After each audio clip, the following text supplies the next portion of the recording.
إله إلا هو الحي القيوم وأتوب إليه. السلام عليكم ورحمة الله تعالى وبركاته. بسم الله الرحمن الرحيم. الحمد لله رب العالمين. اللهم صل على سيدنا محمد عبدك ورسولك النبي الأمي النور المعصوم وعلى آله وصحبه وبارك وسلم تسليما كثيرا كلما ذكرك وذكره الذاكرون وكلما غفل عن ذكرك وذكره الغافلون عدد خلقه ورضا نفسه وزنة عرشه ومداد كلماته وكما يليق بجلال الله وجماله وجلاله وكما يحب ربنا ويرضى. اللهم علمنا ما ينفعنا وانفعنا بما علمتنا وزدنا علما وارزقنا فهما وفقهنا في الدين واجعلنا من عبادك المخلصين المخلصين أما بعد. Jadi tuan-tuan dan puan-puan yang dimuliakan oleh Allah Subhanahu Wa Taala, seperti biasa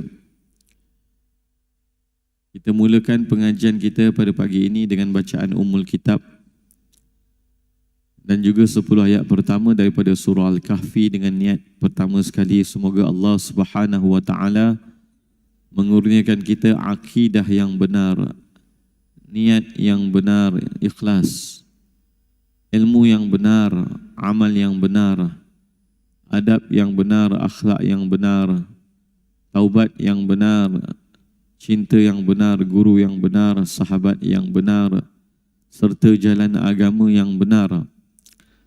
Dan dengan niat semoga Allah Subhanahu Wa Taala sentiasa meletakkan kita di atas keafiatan yang berterusan dan pemeliharaan yang sempurna pada urusan dunia agama kita, dunia kita dan akhirat kita, tubuh badan kita, jiwa rohani kita dan seluruh kurniaan Allah Subhanahu Wa Taala kepada kita. Dan sehinggalah moga-moga kita diwafatkan di atas sebaik-baik keadaan husnul khatimah. Maka dapatlah kita pergi ke alam akhirat dengan penuh ketenangan, kebahagiaan dan kegembiraan. Al-Fatihah. A'udzu billahi minasyaitonir rajim. Bismillahirrahmanirrahim. Alhamdulillahi rabbil alamin. Ar-Rahmanir-Rahim. Maliki yaumiddin. Iyyaka na'budu wa iyyaka nasta'in. Ihdinas siratal mustaqim. Siratal ladzina an'amta 'alaihim ghairil maghdubi 'alaihim waladdallin.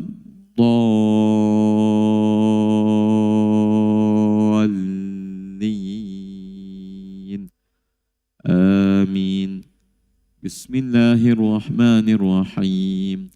Alhamdulillahilladzi anzala ala 'abdihil kitaba wa lam yaj'al lahu 'iwaja qayyiman liyunzira ba'san shadidan min ladunhu wa yubashshiral mu'minina alladhina ya'maluna as-salihati anna lahum ajran hasana makithina fihi abada wa yunzira alladhina qalu ittakhadha Allahu walada ma lahum bihi min 'ilmin wala li'abaihim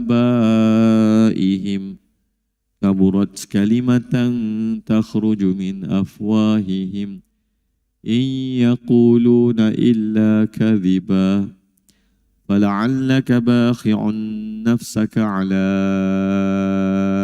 atharihim in lam yu'minu bihadzal hadithi asafa Inna ja'alna ma 'alal ardi zinatan laha linabluwahum ayyuhum ahsanu 'amala wa inna laja'iluna ma 'alaiha sa'idan juruza. Am hasibta anna ashabal kahfi warraqim kanu min ayatina 'ajaba. إذ أوى الفتية إلى الكهف فقالوا ربنا آتنا من لدنك رحمة وهيئ لنا من أمرنا رشدا. صدق الله العظيم. وقال النبي صلى الله عليه وسلم من يريد الله به خيرا يفقه في الدين. اللهم فقهنا في الدين وعلمنا التأويل. Alhamdulillahi Rabbil Alamin. Amma ba'd. Bismillahirrahmanirrahim. Alhamdulillah. Alhamdulillah. Alhamdulillah.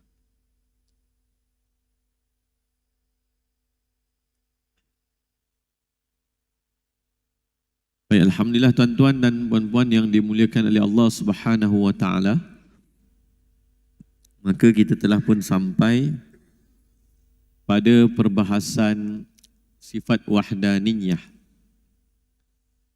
Dan seperti mana yang kita sering ulang-ulangkan, bahawa sifat yang paling penting dan paling induk dalam perbahasan sifat Allah adalah sifat esa ataupun sifat keesaan Allah Subhanahu wa taala yang disebut sebagai wahdaniyah. Inilah sifat paling induk, paling penting,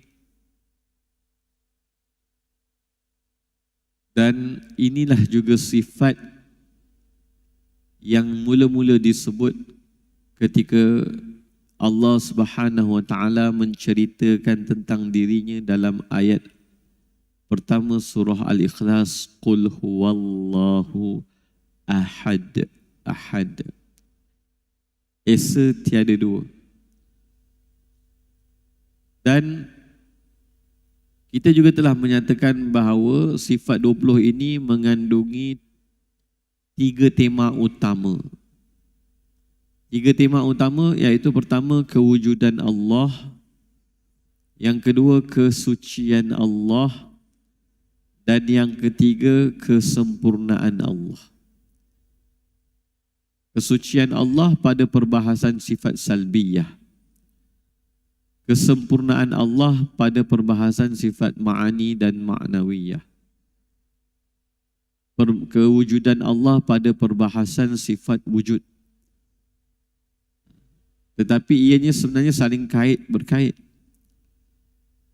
Dan ketika kita membicarakan sifat salbiyah, iaitu sifat yang menyucikan Allah daripada perkara-perkara yang tidak layak bagi Allah, seperti mana kita kata kidam baqa' mukhalafatuhu lil hawadithi qiyamuhu binafsihi wahdaniyat. Ini 5 sifat induk salbiyah.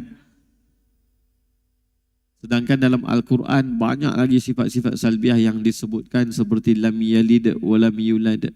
Itu sifat menyucikan Allah daripada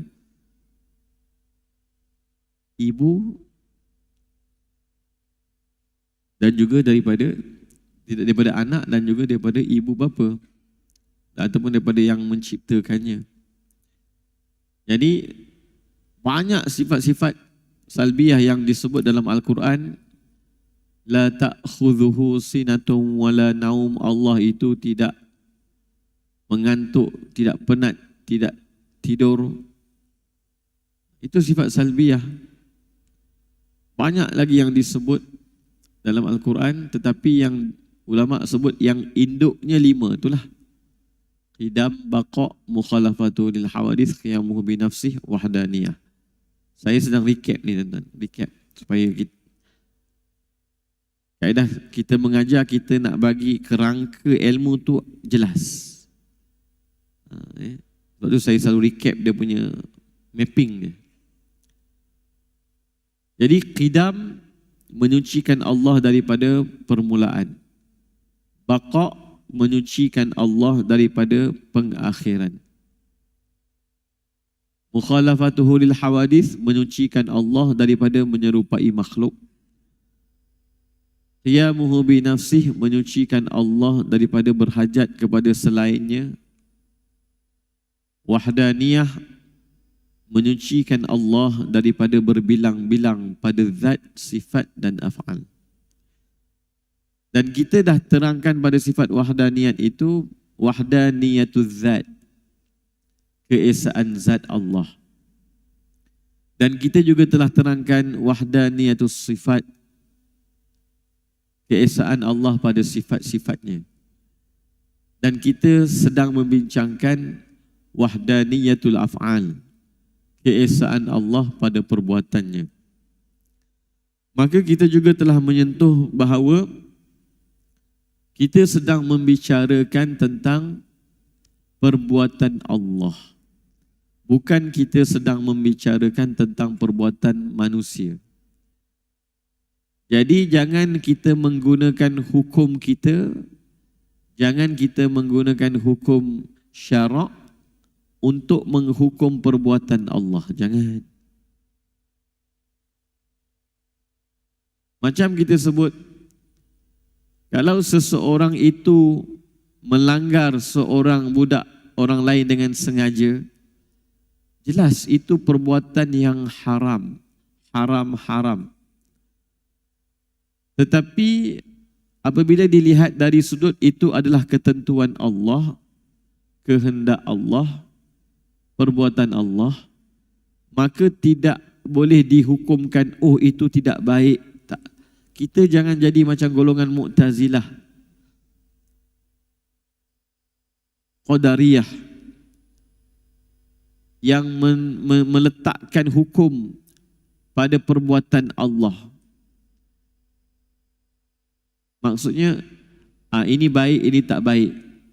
Waliyazubillah. Jadi yang tak baik itu bukan perbuatan Allah.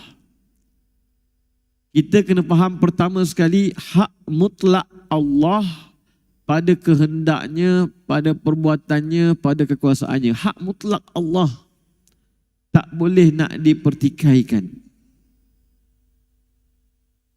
Yang dihukum itu kita. Yang diletakkan hukum haram, baik, buruk, sunat, wajib, itu kita. Allah Subhanahu Wa Taala seperti mana sabda Rasulullah sallallahu alaihi wasallam, kalau Allah nak masukkan seluruh penduduk langit dan bumi ini dalam api neraka pun Allah tak berlaku zalim. Itu hadis. Maknanya apa? Maknanya secara hakikatnya Allah berhak melakukannya. Kerana berhaknya, kehendaknya mutlak. Tetapi kita ni Allah Subhanahu Wa Taala bagi kasab. Itu nanti kita bincang dalam perbuatan kita tentang hukum syariat nanti. Kita akan bincangkan. Jadi jangan campur-campur, jangan jadi macam Qadariyah yang Rasulullah kata Qadariyah majusu hadhil ummah. Qadariyah ni majusi umat ini. Kenapa? Di sisi majusi, Tuhan itu ada dua. Satu Tuhan cahaya, satu Tuhan kegelapan. Yang mencipta kebaikan Tuhan cahaya, yang mencipta kejahatan Tuhan kegelapan.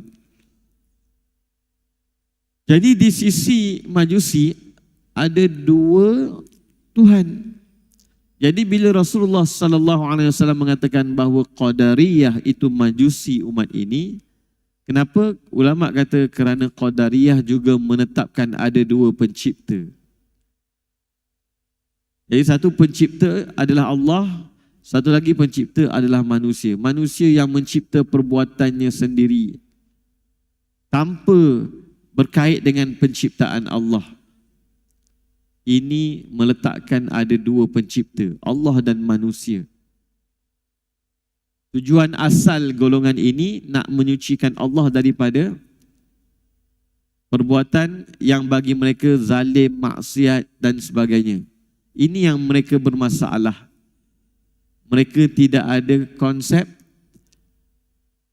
bahawa Allah Subhanahu Wa Taala itu mutlak pada kehendaknya, mutlak pada perbuatannya, mutlak pada kekuasaannya. Allah berhak melakukan apa sahaja dan Allah terpuji, maha terpuji dalam segala ketentuannya.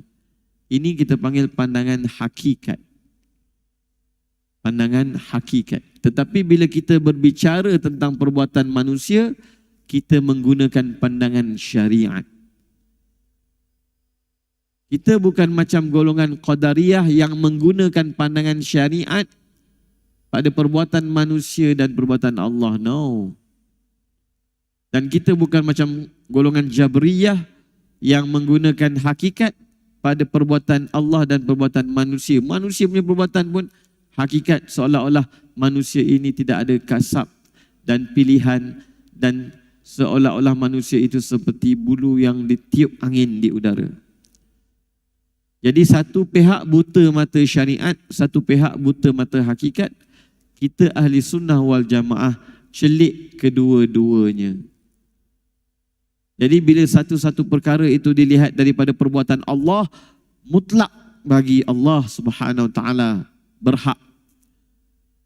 Tetapi bila dilihat dari sudut perbuatan manusia, manusia adalah mukallaf, tertakluk kepada hukum syariat Allah Subhanahu Wa Taala. Jadi kena jelas itu tuan-tuan. Dan kita dah terangkan dalam Al-Quran pun Allah menghimpunkan antara syariat dan hakikat dalam ayat yang sama, seperti kata Allah SWT berfirman, innallaha la yughayyiru ma biqaumin, sesungguhnya Allah itu tidak mengubah nasib sesuatu kaum, itu hakikat, hatta yughayyiru ma bi anfusihim, sehinggalah mereka mengubah nasib mereka sendiri.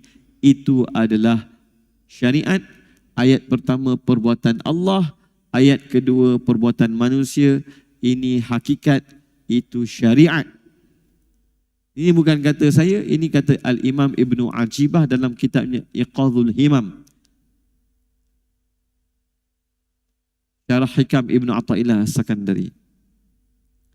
Jadi sebab tu kita ahli sunnah wal jamaah, segala-gala konsep akidah kita telah pun jelas dan dihuraikan oleh para ulama kita dengan sejelas-jelasnya. Cuma kita perlu belajar, tak perlu berdebat. Orang awam tak perlu berdebat. Kita selalu kata, orang awam kita ni orang awam lah. Tugas kita belajar. Perdebatan ulama telah pun selesaikan dan telah pun susunkan. Kita fahamkan apa yang mereka ajarkan kepada kita. InsyaAllah jelas kedudukan yang pernah mengelirukan golongan-golongan terdahulu yang masih lagi ada sekarang kekeliruan-kekeliruan ini, tuan-tuan yang dimuliakan oleh Allah Subhanahu Wa Taala. Maka kata guru kita, muka surat 107, kedua, semua perbuatan manusia disengaja dan tidak disengaja, besar dan kecil adalah ciptaan dan ketentuan Allah. Perbuatan kita ni pun termasuk dalam makhluk Allah, termasuk dalam ketentuan Allah. Tak boleh kita melakukan sesuatu hatta perkara maksiat melainkan Allah berkehendakkannya. Kalau kita melakukannya dengan dakwaan Allah tak berkehendakkannya, seolah-olah dekat dalam dunia ini, dalam alam ini ada benda yang tak dikehendaki Allah tetapi berlaku. Ini kita telah menyandarkan kekurangan pada kehendak Allah, pada kekuasaan Allah. Wa'iyyazubillah. Hal ini berbeza dengan pendapat Mu'tazilah, Syiah. Ya betul, Syiah ni tuan-tuan kalau kita faham dia punya metodologi memang dekat dengan Mu'tazilah. Walaupun Syiah bukan Mu'tazilah. Dan Hizbut Tahrir yang mirip mereka punya akidah kepada Qadariyah, Mu'tazilah, yang berpendapat bahawa perbuatan manusia yang disengaja adalah ciptaan dan ketentuan manusia itu sendiri. So golongan Mu'tazilah. Dan kita dah terangkan pada waktu yang dulu, tuan-tuan yang dimuliakan oleh Allah, bila Rasulullah menyebutkan tentang iman, Rasulullah membezakan antara dua iman. Iman dengan Allah, malaikat, kitab, Rasul dan juga hari akhirat. Satu, yang kemudian wa antu'mina biqadarillahi khairihi wa syarrih, dan kamu beriman dengan qadar, iaitu ketentuan Allah Subhanahu Wa Taala yang baiknya dan buruknya. Bukannya Allah ni mencipta yang baik sahaja, yang buruk Allah tak cipta. Kekufuran Fir'aun itu adalah ciptaan Allah, makhluk Allah. Penyakit-penyakit yang memudaratkan itu makhluk Allah. Perbuatan manusia yang tidak buruk, yang buruk itu makhluk Allah. Habis Ustaz, buruk? Ya, buruk tu bila disandarkan pada manusia, ya. Tetapi bila disandarkan kepada Allah sebagai makhluk ciptaan Allah, Allah berhak melakukan apa saja. Ya, baik. Dan dengan demikian, mereka iaitu Mu'tazilah khususnya dan yang lain-lain yang disebut tadi, mereka melanggar konsep keesaan Allah dalam perbuatan. Seolah-olah ada perbuatan lain daripada perbuatan Allah. Macam kita kata, kalau kita kata yang mengenyangkan tu nasi. Allah mencipta nasi, nasi mencipta kenyang. Macam ni tuan-tuan wal-iyazubillah, kufur. Seolah-olah Allah mencipta makanan, bila kita makan, makanan tu mencipta kekenyangan. Macam ni punya akidah, wal-iyazubillah, kufur. Seolah-olah Allah tak mencipta kenyang, yang mencipta kenyang tu makanan. Menisbahkan penciptaan itu kepada makhluk. Ini sebagai contoh. Adakah Allah yang berhajat kepada nasi dan makanan untuk Allah mencipta kekenyangan? Tidak sama sekali. Adakah Allah mencipta api lalu api mencipta kebakaran? Bukan. Allah yang mencipta api, Allah yang mencipta kebakaran. Hubungan api dengan kebakaran hanya hubungan sebab musabab. Bukan hubungan cipta mencipta. Bukan. Bukan hubungan cipta dicipta. Bukan.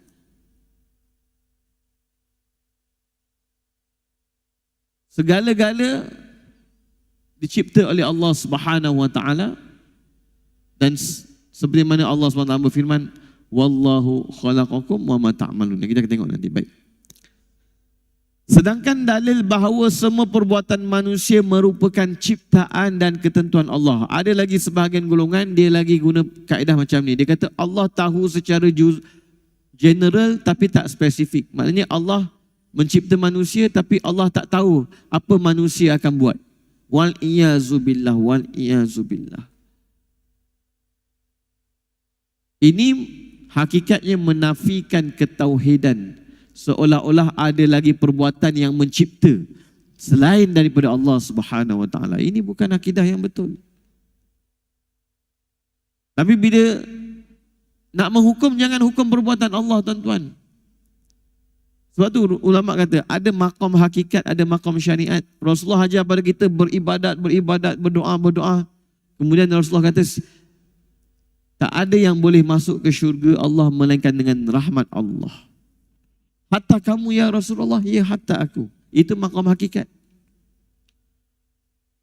Bukan amalan kita yang memasukkan kita ke dalam syurga, bukan. Rahmat Allah Subhanahu wa taala, iaitu apa makna rahmat? Kehendak Allah bagi kebaikan. Bila kita kata ya Allah rahmatilah daku, apa maknanya? Ya Allah tentukanlah kebaikan bagi diriku, ya Allah berkehendakkanlah kebaikan bagi diriku. Itu maksudnya. Bila Allah merahmati seseorang, apa maknanya? Allah menentukan kebaikan bagi dirinya. Itu makna rahmat.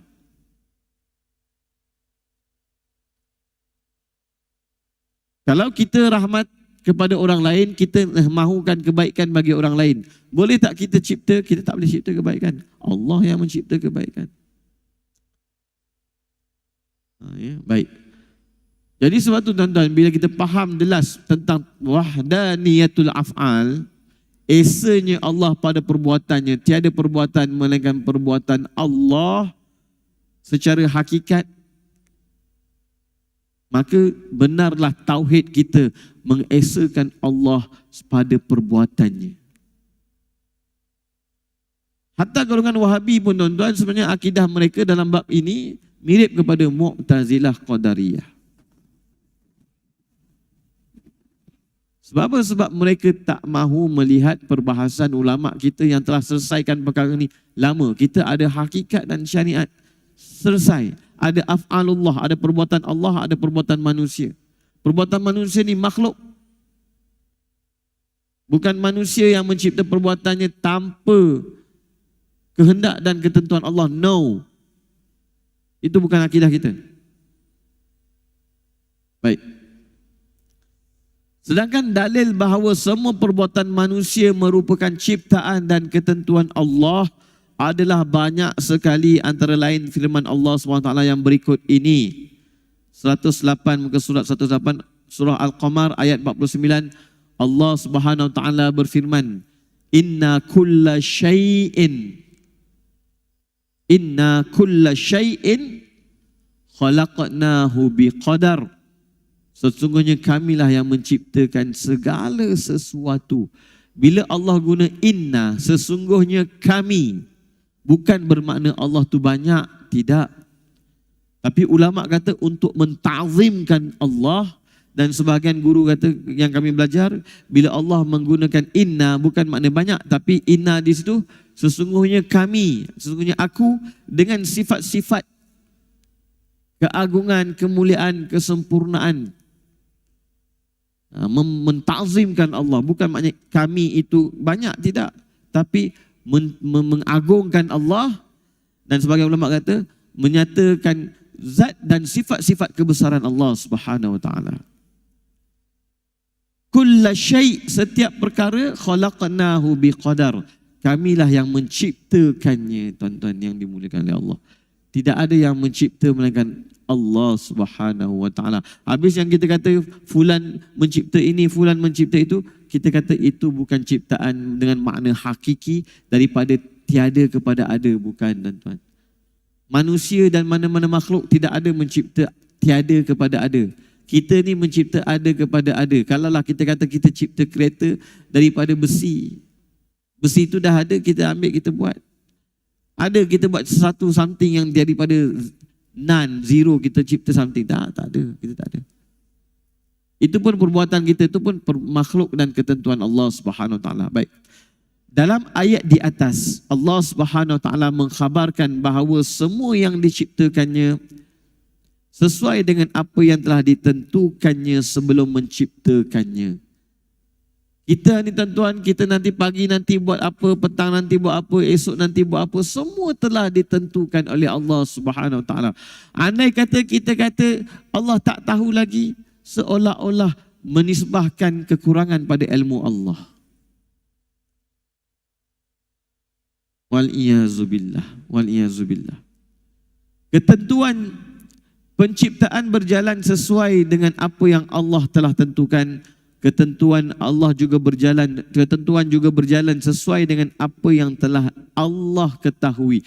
Jadi kehendak Allah tidak bertentangan dengan ilmu Allah. Iradah Allah tidak bertentangan dengan ilmu Allah.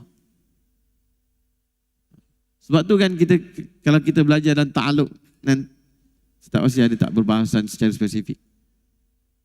Bila kita belajar bab ta'aluk, nanti kita akan tengok hubungan di antara sifat ilmu, qudrah, iradah.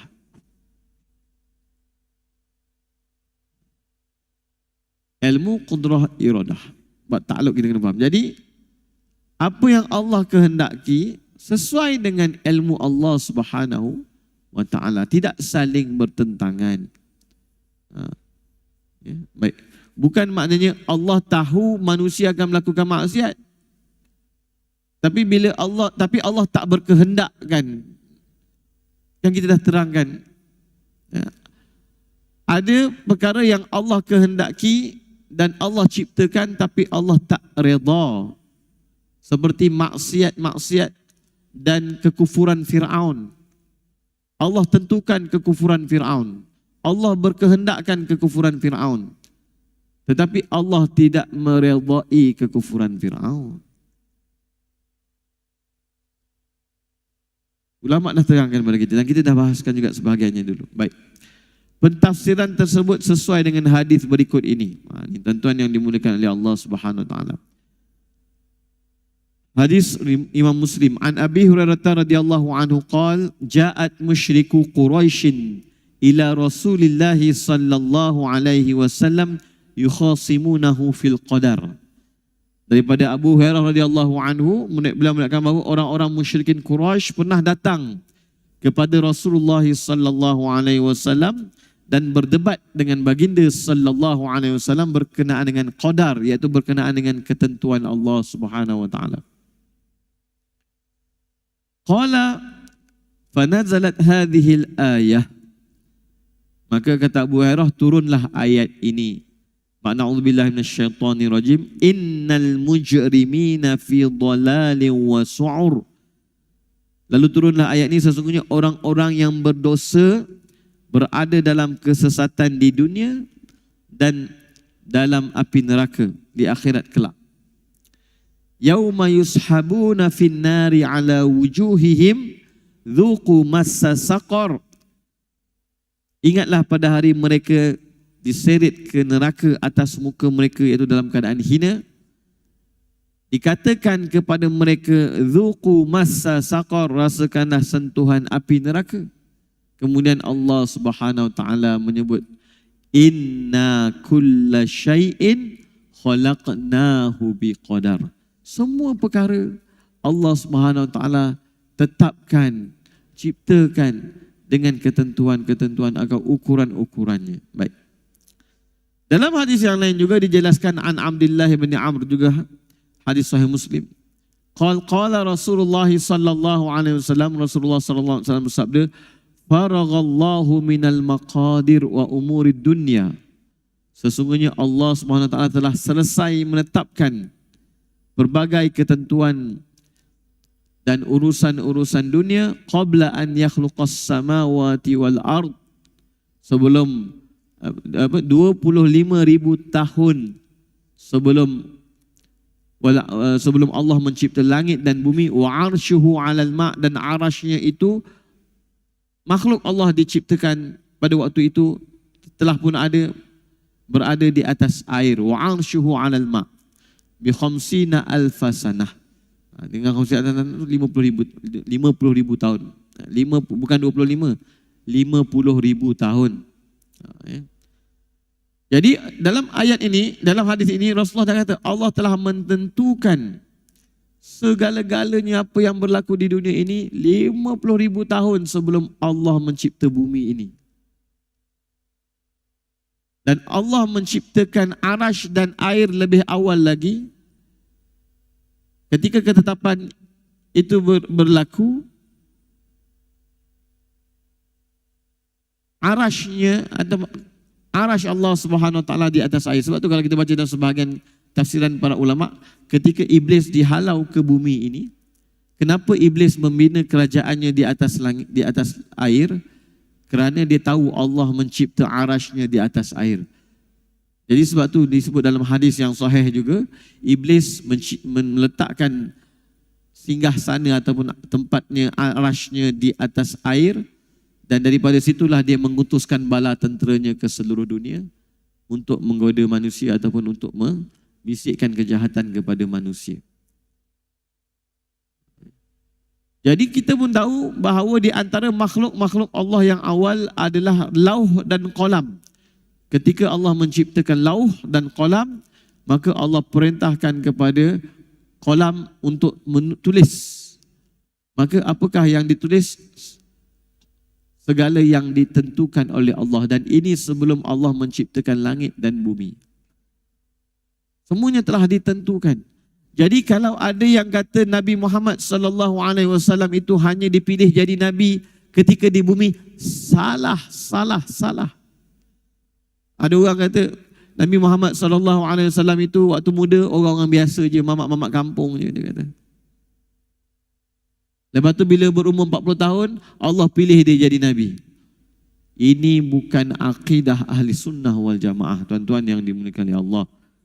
Bahkan dalam hadis yang lain, bila ditanya pada Rasulullah, mata kunta nabiyan, bilakah engkau ya Rasulullah menjadi seorang nabi ataupun ditentukan sebagai seorang nabi? Maka kata Rasulullah, kuntu nabiyan, aku telah ditentukan menjadi nabi. Wa adamu bainar ruhi wal jasad. Satu riwayat, Nabi Adam ketika itu masih lagi di antara ruh dengan jasad, iaitu belum dicantumkan lagi ruhnya pada jasadnya. Dalam sebahagian riwayat, Rasulullah kata, wa adamu munjadilun fi tinatih. Ketika itu Nabi Adam masih lagi tanah yang basah. Rasulullah telah ditentukan sebagai Nabi. Jadi bukannya maknanya Rasulullah SAW itu tidak istimewa di sisi Allah sebelum dipilih menjadi Nabi. Seolah-olah sebelum Rasulullah umur 40 tahun, Rasulullah tu di sisi Allah tu biasa-biasa saja. La haula wa la quwata illa billahil aliyil azim. Rasulullah telah pun mulia sejak lagi alam roh lagi, tuan-tuan. Ulama kata kenabian telah ditentukan pada Rasulullah sejak alam roh lagi. Jadi bila kita faham ini, kita fahamlah bahawa kemuliaan para anbiya ini bukan hanya ketika mereka lahir ke dunia. Sejak ketentuan Allah Subhanahu Wa Taala yang awal lagi. Baik. Bukan baru kat dunia ni Allah pilih jadi penghulu para nabi, bukan. Telah ditentukan lebih awal lagi sebelum diciptakan langit-langit dan bumi lagi. Jadi Allah telah selesai menetapkan berbagai ketentuan dalam urusan dunia 50,000 tahun. Dan biasanya bila disebut 50,000 tahun ni 50,000 tahun di sisi Allah, bukan di sisi kita. Kalau di alam akhirat, satu hari akhirat 1000 tahun dunia. Kan ada sebahagian riwayat biqamsin, sebahagian ayat Al-Quran ada menyebut tentang 50,000 tahun.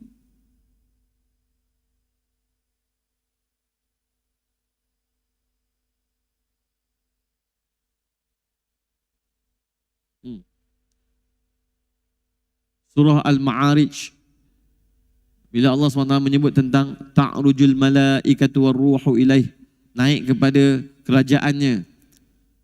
Dan roh ni saya tak berani nak tafsir, walaupun saya biasanya ditujukan kepada malaikat Jibril, ketua malaikat.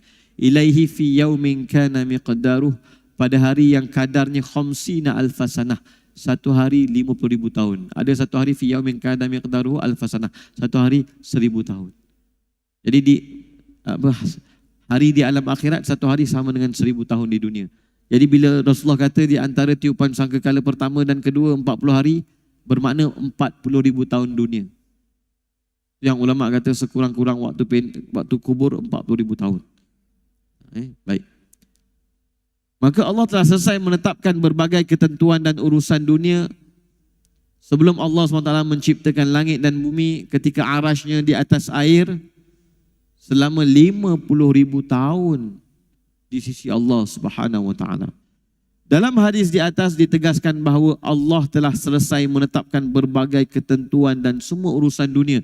Maknanya orang ni buat maksiat, orang ni kufur, orang ni berzina, orang ni membunuh, yang bagi contoh ni perkara-perkara buruk, telah pun ditentukan oleh Allah Subhanahu Wa Taala, menunjukkan kesempurnaan ilmu Allah dan menunjukkan bahawa tiada yang berlaku melainkan dengan ketentuan Allah. Ini hadis sahih Muslim. Ini hadis apa? Maqam hakikat, kita panggil hadis maqam hakikat. Apa makna hadis maqam hakikat? Hadis yang merujuk kepada ketentuan Allah, perbuatan Allah, hak mutlak Allah Subhanahu Wa Taala. Ini bukan cerita tentang hukum hakam syariat untuk kita, bukan cerita tentang hukum perbuatan kita. No, ini menunjukkan kepada hak Allah yang mutlak. Jadi sebab tu kita sentiasa, ini maqam hakikat, ini maqam syariat, ini maqam hakikat, ini maqam syariat. Supaya kita tidak jadi macam golongan-golongan yang sesat, Mu'tazilah dan Jabriyah. Siapa yang tidak ada dua mata ini, tuan-tuan, tuan-tuan boleh tengok. Takkanlah Allah yang cipta benda-benda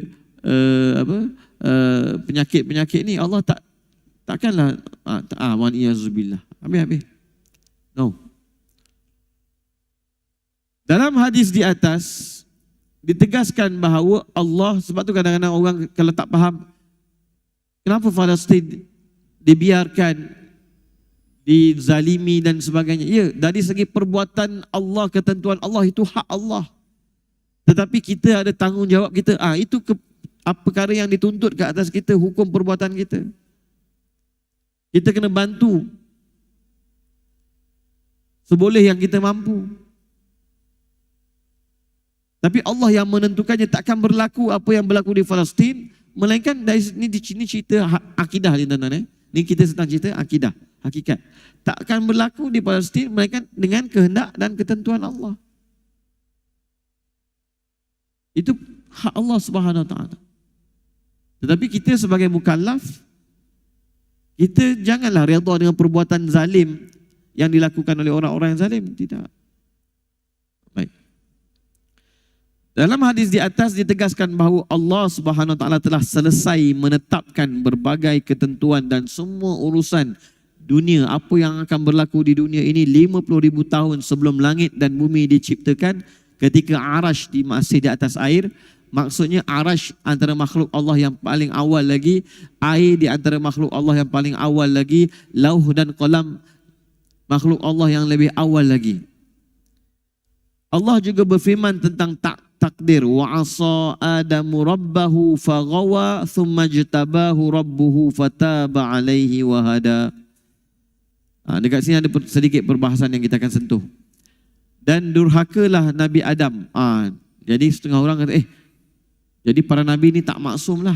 Para nabi ni tak maksum lah sebab Allah kata para Nabi Adam buat maksiat. Nanti sabar lu. Akidah ahli sunnah wal jamaah, para nabi itu maksum. Jadi bagaimana nak memahami ayat ini nanti kita akan terangkan. Dan durhakalah Adam kepada Tuhan dan sesatlah ia, kemudian Tuhannya memilihnya, maka dia menerima taubatnya dan memberi petunjuk. Ayat tersebut memberikan pengertian tentang ketentuan Allah bahawa Nabi Adam AS akan memakan buah khuldi. Kerana itu Nabi Adam tidak dapat menghindarinya kecuali melakukannya. Demikian ini sesuai dengan apa yang Allah ketahui pada azali, iaitu pada ilmu Allah Subhanahu Wa Taala yang azali. Pengertian demikian ini sesuai dengan hadis sahih berikut. An Abi Hurairah radhiyallahu anhu. Saya nak habiskan juga ni tuan-tuan sebab kita habiskan pembahasan tentang wahdaniyatul afal. Kalau kita nak sampai bab qada dan qadar, nanti kita bincang qada dan qadar pula nanti insya-Allah. Supaya kita tak berlama-lama pada bab ini. Dan An Abi Hurairah radhiyallahu anhu anin Nabi sallallahu alaihi wasallam qala ihtajja Adamu wa Musa. Ni nak faham ni tuan-tuan. Apa dalil bahawa Allah yang tentukan Nabi Adam AS makan buah larangan tu, buah pokok khuldi tu? Dalam hadis yang sahih juga, hadis riwayat Bukhari, Allah menceritakan, Nabi Muhammad SAW menceritakan tentang Nabi Adam dan Nabi Musa pernah berdebat. Dan Nabi Musa menggunakan hujah syariat, Nabi Adam menggunakan hujah hakikat. Dan kata Rasulullah, Nabi Adam yang menang. Bagaimanakah pertemuan ini? Wallahu ta'ala alam. Sebagian ulama kata bertemu di alam barzakh dan sebagainya. An Abi Hurairah radhiyallahu anhu anin Nabi sallallahu alaihi wasallam, daripada Abu Hurairah radhiyallahu anhu, daripada baginda Nabi sallallahu alaihi wasallam, hadis sahih Bukhari. Ihtajja Adamu wa Musa. Nabi Musa alaihissalam dan Nabi Adam pernah berdebat. Dan kita pun tahu Nabi Musa ni, kita dah terangkan, wataknya watak yang tegas, berani. Kalau orang-orang apa, orang utara panggil cengeng, panggil jenis orang kata apa, berterus terang. Jenis berterus terang. Dan kuat. Nabi Musa ni kuat. Faqala Musa, ya Adam. Maka Nabi Musa alaihissalam berkata, wahai Adam, anta abuna, engkau adalah ayah kami, khayyabtana, engkau telah mengecewakan kami, wa akhrajtana minal jannah, engkau telah mengeluarkan kami daripada syurga. Ketika Allah mencipta Nabi Adam alaihissalam, Allah masukkan dalam syurga, Allah menghimpunkan zuriat Nabi Adam di mana tuan-tuan? Di dalam tulang pinggulnya. Maka sebab tu ulama kata, kita pernah berada dalam syurga kerana kita pernah berada pada alam zur, dia panggil alam zur, yang ada pada bahagian belakang ataupun tulang belakang atau tulang pinggul Nabi Adam alaihissalam. Sebab tu tuan-tuan, bila Allah Subhanahu Wa Taala menurunkan Nabi Adam alaihissalam ke bumi, ketika Allah Subhanahu Wa Taala nak mengambil janji daripada seluruh zuriat-zuriat Nabi Adam, maka ketika itu disebut Nabi Adam berada di Wadi Nu'man, berdekatan dengan Arafah. Pada ketika itu dikeluarkan zuriat-zuriat Nabi Adam alaihissalam, kemudian disebut alastu bi rabbikum qalu bala syahidna. Ulama kata akhdhul mitsaq, pengambilan perjanjian ini berlaku ketika zuriat-zuriat Nabi Adam dikeluarkan berdekatan dengan padang Arafah. Dipanggil alam zur. Jadi kenapa kita kata kita pernah berada dalam syurga? Kerana kita dulunya di alam zur yang berada di tulang belakang atau pinggul Nabi Adam AS, dan ketika itu Nabi Adam AS dalam syurga.